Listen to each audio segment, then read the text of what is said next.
Hi, I'm Lulu from Toronto, Canada. In this video, I'm going to show you how to make fabric pumpkins. I do have a little bit more to say about them and some details to show you, but I won't keep you right now and we'll get right into the tutorial. Then I'll come back on at the end and talk a little bit more about them.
So I mentioned in the tutorial in the supply section that you should use fabric that's thin and well washed and soft. And here's an example of fabric that didn't work as well. This was a brand new piece of cotton from a bag of remnants that I got from the thrift store. And I did wash it and dry it once, but it was still a bit stiffer. And because it's stiffer, it didn't gather as well. And so this was actually meant to be the top, and I've just cut a piece of felt because I'm going to stitch it on, but it was very hard to pull it tight enough. And as a matter of fact, if you do find that second gathering, if it's hard to tie the knot, you might ask somebody to hold it together for you while you're tying it, because it's a bit harder to tie once all of the stuffing is inside. But these other ones with the soft fabric, the tops are fine. So that is the intended top, and then that's the bottom. So for this one, that was the intended top, but that doesn't look very good. And so I just stuck the stem in the bottom. And as mentioned, I'll just cover it with this piece of felt. And pumpkins in nature all actually have that little kind of divot thing in the bottom anyway. So this is the pumpkin that we made in the tutorial, and this is another one. And you'll notice that one is taller than the other. This one was used using the dimensions of fabric size in the instructions, which is the width folded in half, and then you add an inch to that for the height. I was using a remnant of fabric for this one, so I just used what I had. And it was the width of the fabric folded in half minus an inch, so therefore making it shorter. So it's one of those stubby pumpkins. I kind of prefer the taller pumpkin, but you can play around with the dimensions. And then we got this bigger one, which used up part of a leg of a pair of old pajamas, and it was already sewn in a tube because I just cut the leg, and so it was the width of the tube plus an inch to make this nice big one. And as for the tea towel, I was able to make these two pumpkins, and then with the edging that I cut off, I just tied it around this cat, and there are a couple more pieces of that I'll use for something else.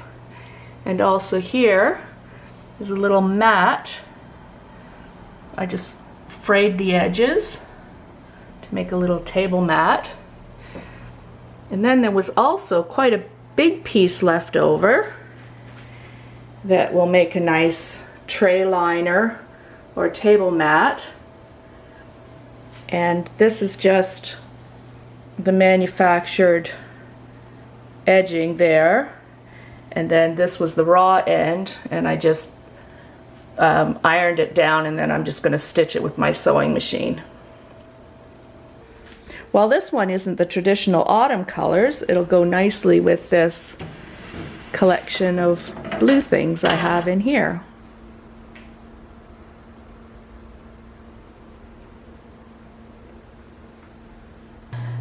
I'll just talk a little bit about the display because there are a few other handmade items here with tutorials on my blog in case you want to make them. There's a little crocheted pumpkin.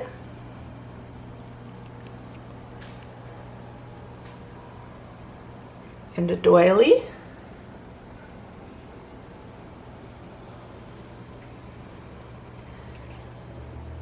And these maple leaves.